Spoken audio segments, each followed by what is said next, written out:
In the automobile space, we have a fairly large exposure to the commercial vehicle sales, commercial vehicle companies, not just because in the commercial vehicle sales in India is happening much better, it's also because of some of this global revenue that is coming into the companies is also far better. So that's why we have pushed in the portfolio.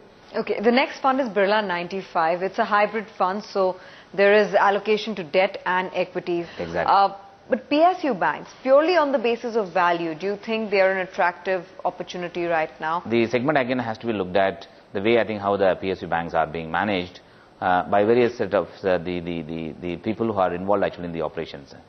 Some of the large cap names, as I mentioned, that they are now becoming attractively valued, and valuation wise somewhat getting attractive, and also is the price reflects some of the future potential negative house could come. So that means we need to of course play that game as well, and that's the way we are positioning the portfolios by increasing exposure to the PSU space to some extent in the recent past. How often do you rebalance this portfolio, and what is the criteria for rebalancing it? Because there is exposure to debt as well. The rebalancing, of course, is almost continuous. At any point of time, the equity exposures cannot go below 60%. So the rebalancing comes only to the extent of from 60 to 70 or 75 or 75 to 60. But all point of times, as the portfolios remain invested to the extent of about 65% in equity. And where do we differentiate on the overall portfolio constitution in terms of where do you pick your stocks? Whether you want to stay in large cap or want to stay in the mid cap. And Birla 95 is largely focused on stock pick investment approach, which is coming from the mid cap space. So that's why I think we have brought in the success in Birla 95 in terms of generating return over a longer term. Right. The next fund is Birla Dividend Yield Fund. I'm seeing auto, FMCG and energy stocks being primary in this portfolio, having a large overweight. Why is that? And also, why don't I see too much exposure to healthcare? Because this is a fund which focuses on mid-cap companies, and there are a fair number of opportunities out there. Yeah, that's interesting observations what you had. FMCG companies, if you look at the business, they are largely high free cash flow generating companies. The dividend payout has been very high, and as a result of that, they also offer a very high dividend yield from the investment opportunities point of view. At the same time, within the pharma space, the pharma again has been divided into two parts, which is in multinational companies and domestic pharma companies. And the pharma companies also do invest actually in their own business at all point of time, from the point of view of generating the future the revenue potential. In that sense, they don't fall in that list of high dividend yielding companies. And some of the other auto companies, it's a dividend yielding stocks largely is coming in the two-wheeler space, not coming from the four-wheeler space. And if you look at the portfolios, largely skewed towards the two-wheeler companies. And that's the beauty of this fund, where I need to of course look at companies only of those who offer dividend yield which is more than 2 times on the Sensex yield. That itself brings in a lot of filters. Okay, you also have exposure to DVRs. Now, as a product, it's done well in the market. We've seen a fair amount of price and volume participation for DVRs. What makes you choose a DVR over the underlying stock when you're exposing yourself to a product like this? Of course, first and foremost, whether it is a DVR or the share with the voting rights, I would look at whether I should own the stocks first and foremost in a portfolio, which is nothing but taking a bet on the company on the basis of the fundamentals of the business. Then next question comes actually, why should trade at a discount? The discount determines should I jump my gun in terms of owning the stocks in the portfolio. And as you rightly put it, telco DVR falls in that space. And why should it trade at a 40% discount or 50% discount, or times about 35% discount? The global standard for non-voting shares is roughly about 20% discount. And India is one market where it trades at a really large discount. So at the same time, the question of course comes is whether the discount could narrow to the extent that's prevailing at the global market. And that in my belief is a function of the market sentiment. If it's a bull market, the discount could narrow further. If it's a bear market, because of the lack of liquidity and also lack of participation that's coming from most of the fund managers who participate in the market, they would prefer always something which is more liquid than the liquid. So that creates some kind of the premium expansion, the discount premium expansion. But at this point of time, as you rightly asked, it has done well in the last 6 months or so. Birla Mid Cap is the other fund. Now, when we look at the portfolio there, while you have exposure to FMCG and healthcare, IT, where mid-cap IT stocks have done fairly well for themselves as an opportunity set, the exposure is low. Why is that? The IT as a space depends largely on some of these global happenings. That's why I think where do you actually take a bet? Is a large cap or versus mid cap? So you're more bullish on large caps than mid caps? Exactly. The relative risk actually in the mid cap space, especially in a global volatile environment, is higher. So that's why, though we do have exposure in the mid cap IT space, those are more stock specific, but they may not be matched up to the weight that is prevailing actually in the index. Okay. Some of the other names from the FMCG space, I see names like Marico, Cadila Healthcare, Bata India, consumption themes largely, and also some mid-tier pharmaceutical names, Divi's Labs. These are also part of the portfolio. Yes. Where do you draw the value versus growth trade-off in these stocks? I think the whole success lies in terms of picking up stocks which provides very high visibility on the future earnings potential.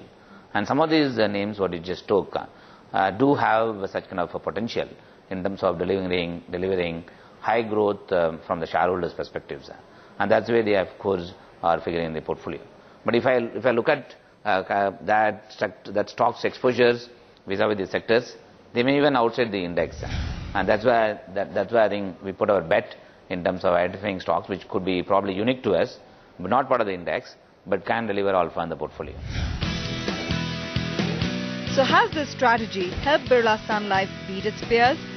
Dhirendra Kumar of Value Research tells you that and more in just a bit. Stay with us.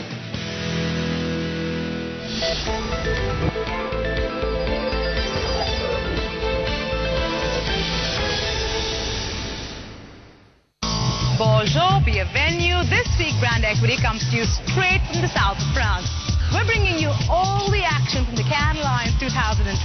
From the big global winners to the big Indian entries that made the cut to the biggest interviews. It's happening all here on Brand Equity. Only on ET Now. Brought to you by Hyundai. This is where brilliance happens. Live brilliant. Reliance NetConnect come My Best Plan. It's simply better. Amul, the taste of India.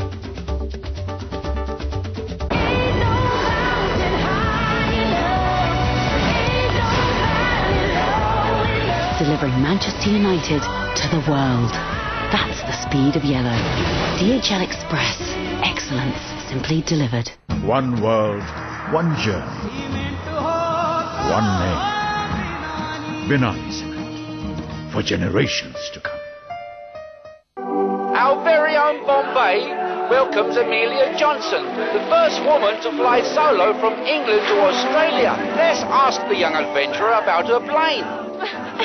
It's a Supermarine Trinator with 300 HP radial engine, 1,000 miles range. Excuse me? Huh? कितना देती? For a country that has always been obsessed with mileage, Maruti Suzuki makes India's most fuel-efficient cars. With markets on the downside, what strategies are Asia's best money managers adopting? Catch Asia's biggest market voices on Market Makers, View from Singapore, only on ET Now.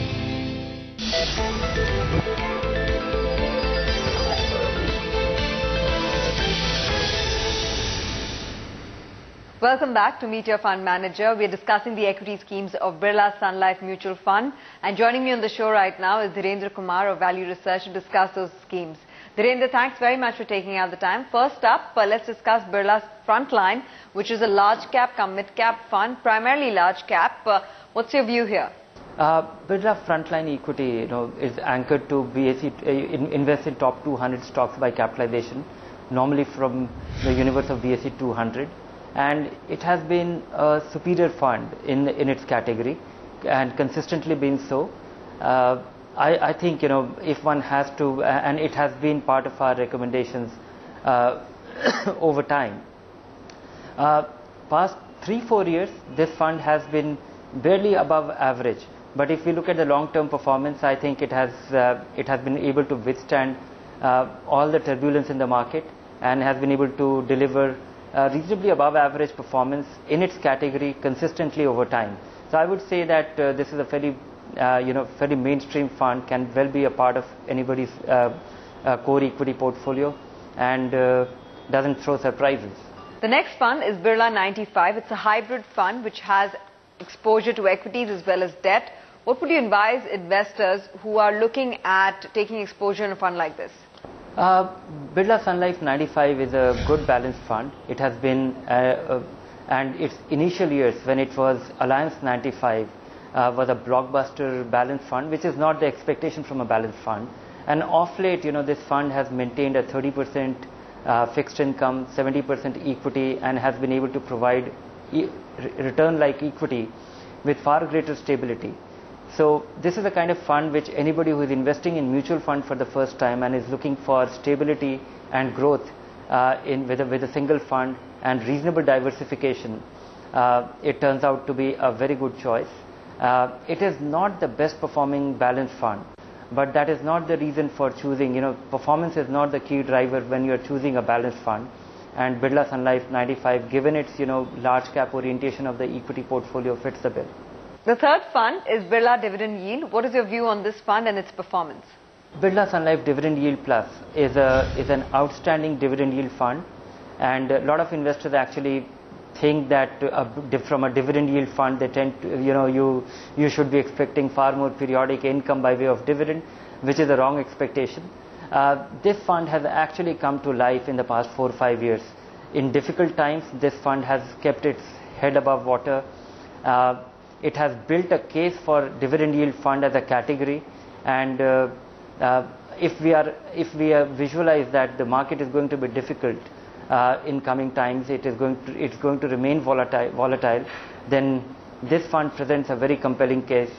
I think in the Birla Sun Life stable, I think this is the outstanding equity fund. Right, one more fund, Dhirendra, is Birla Mid Cap. In a market which is volatile, how should an investor approach a mid cap fund? Birla Sun Life Mid Cap is a disappointing mid cap fund.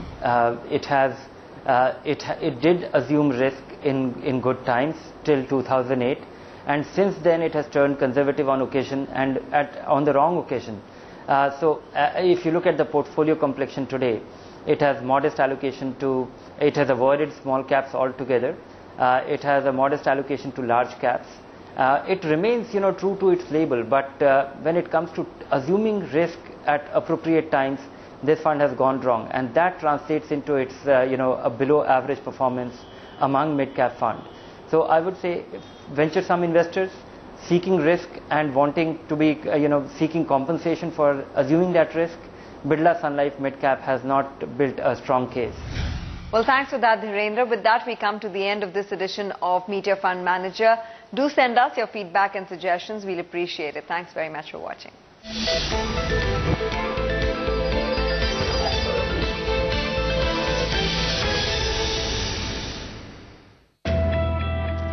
If experience counts the most, Rajat Bose's analysis can reap you the richest dividends.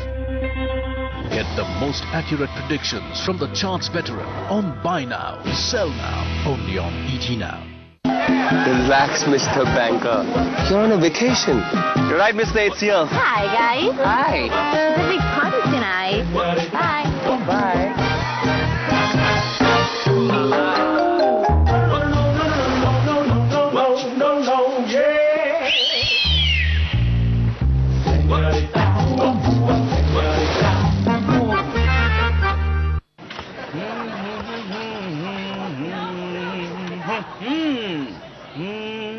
गुम है किसी के प्यार में दिल सुबह शाम पर तुम्हें लिख नहीं पाऊं मैं उसका नाम हाय Ram. When your investment is sound, it shows. For consistent, research-based and timely advice, talk to SMC. Money-wise, be wise. गुम है किसी के प्यार चल पड़े हैं गाँव चल पड़ा. पिछले 30 सालों से गांव-गांव को देश की मुख्य धारा से जोड़ रहा है नाबार्ड. गांव बढ़े तो देश बढ़े.